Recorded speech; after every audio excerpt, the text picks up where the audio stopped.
All right, so you need a travel game plan, what to do, how to eat when you're eating out. Doesn't matter if it's once in a blue moon you're eating out or if you're traveling for weeks on end and you need to figure out how and what you're going to eat and what to do with the menu in the restaurants. So, number one, wear blue blockers all the time so that people can think you're nuts. Joking. But that being said, I am a fan of blue blockers whenever and wherever you can.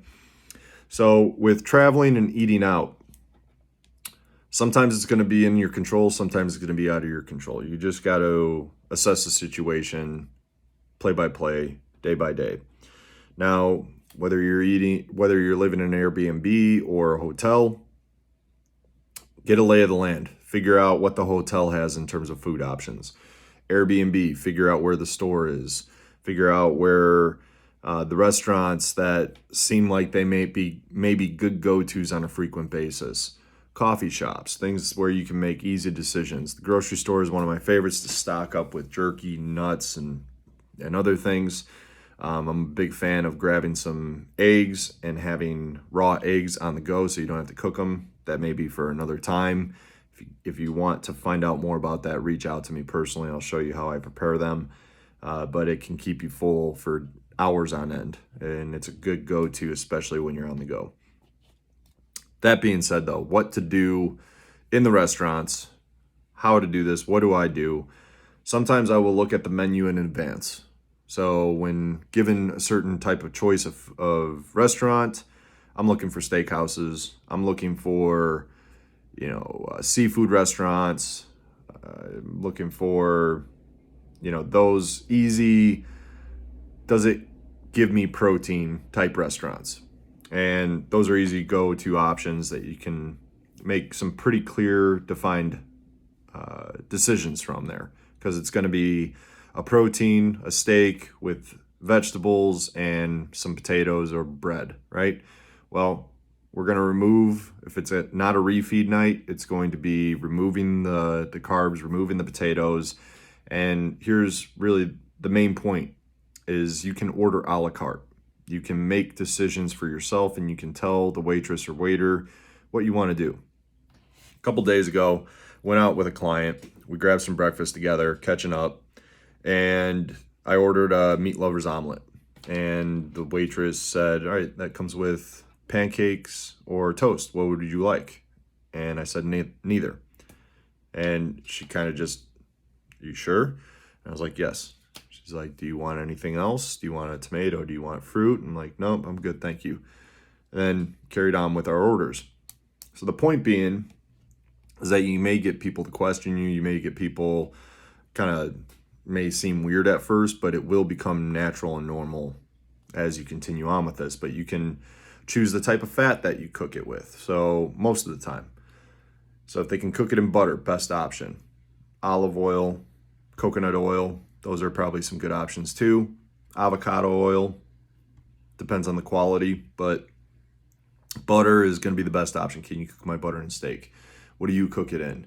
Ask these questions and they'll tell you what's possible, and they'll go ask the chef and let you know if they can cook it in this or that or the other. And it's okay to take time. It's okay to have them go back and come back with the right information. You're paying. This is for you, right?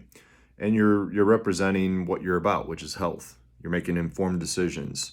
You know what to ask. You know what to look for.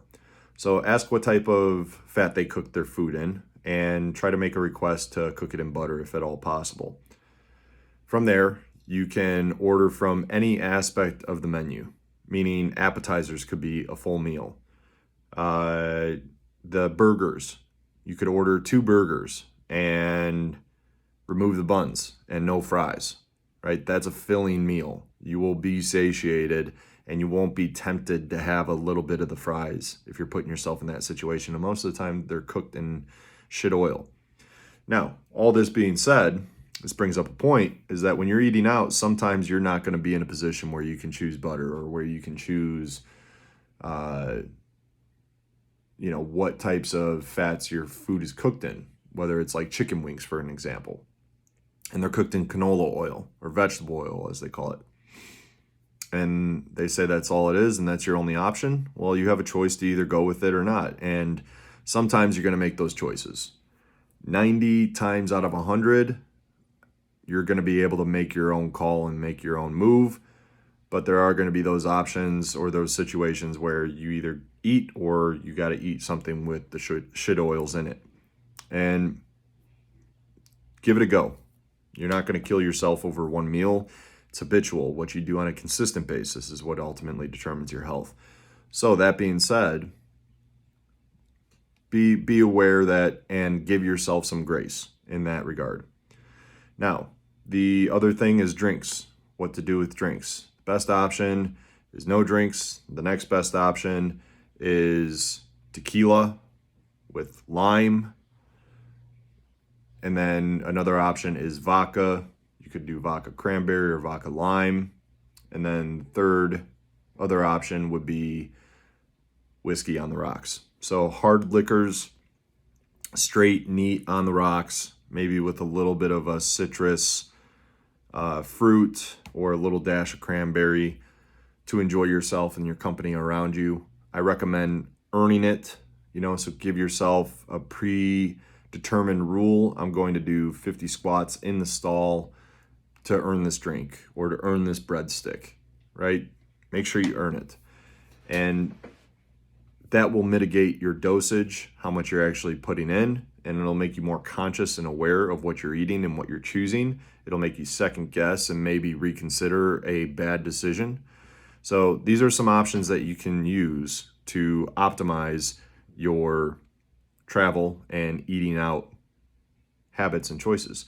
So as a reminder, to recap here, get a lay of the land, figure out what's around you, highlight some good choices when it comes to restaurants, grocery stores, things where you can stock up on good stuff or make easy, good decisions.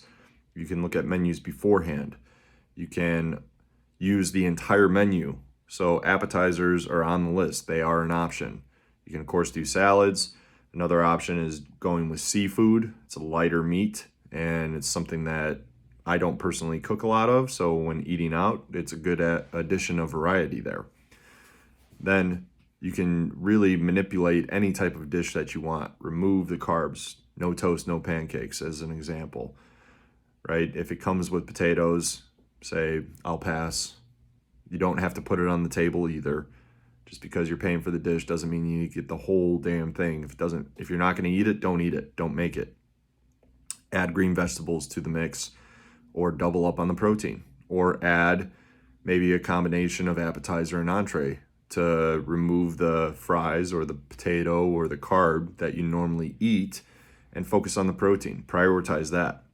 You can also, of course, have EAAs beforehand to kind of mitigate and make you feel a little bit more full, or you can have something that you bought from the store that you can have beforehand to kind of mitigate what you're going to be doing. And then make a rule that if you are going to indulge, earn it. Use the bathroom stall to be able to do some squats, get some things in. And this is conscious effort. This is something that will look ridiculous to 99% of people out there. But 99% of people aren't willing to do the work to gain individual freedom that health provides. And you have to think for yourself. You have to do things for yourself, and you have to hold yourself accountable. And that is one of these things that health conscious people do. I do this. I still do these things. So take that in consideration. It's not weird when you have the body and the health that you desire. So hopefully this adds some good clarity, some confidence to what you're about to embark on. And if you have any questions, as always, reach out to me. Take care.